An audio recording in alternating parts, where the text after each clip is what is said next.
I first heard this type of jazz music, to be honest with you, was in the Airbnb I stayed at in Kyoto.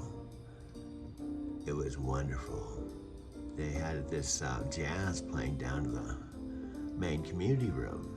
And that Airbnb, I think it was $27 a night. I actually stayed there twice in my trips to Japan.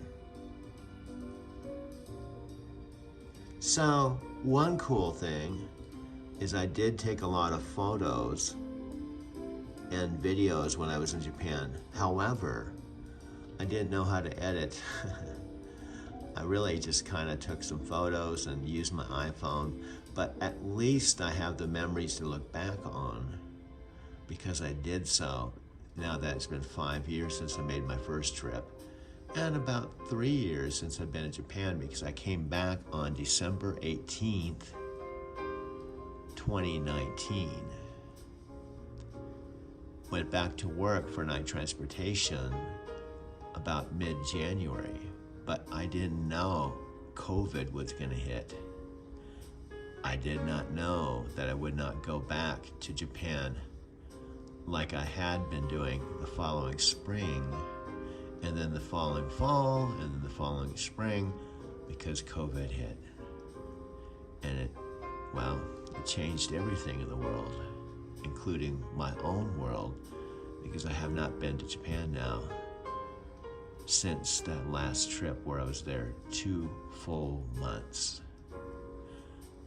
2 full months the last time. And this last year, since I was terminated by night transportation on November 4th of last year, this last year has been one of the most, challenging years and incredible years. And fortunately, because I discovered how to make videos, specifically with iMovie, this last year, I was able to really focus on my video making, and now I have something to look back on. And what I've discovered is that video for me has been very transformative, very spiritual, it's just been incredible because, we can remember things, but as time goes on, let's say even if I had not taken the videos of the trips to Japan, or I had not taken my videos of all my travels with trucking, if I had not taken any pictures or videos, what would I have? Well, I would have only my memory.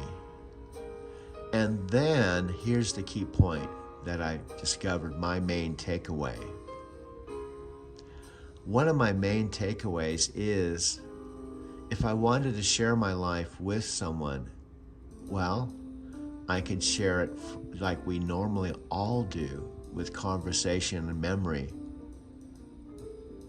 right? But it would be more powerful if I could show pictures, right? And it would be very powerful if I could share my videos with someone as I'm talking about my life. This last year, 5 years from now, or whatever, it's even more powerful if I can show an actual video. But what makes it all more even powerful is if I can talk about it, right? It's like the combination of photos, videos, and I can talk about what the photos and videos are versus just, sharing the photos and videos without any explanation. It's kind of like my own personal documentary, my own personal video. So what I've thought about personally, and I don't know, this is something, it doesn't seem to click with most people I talk to, is imagine a world that people all, not just me, because I think we all got a story to tell. We all have memory. We all have people that we love. We all meet new people, and I think it'd be a better world if we all knew how to do what I've discovered how to do the last few years with my iMovie and my iPhone. That's kind of how I feel right now. And that's one of the reasons why I make my videos over a cup of coffee every morning before I go to work. And right now, my work isn't trucking.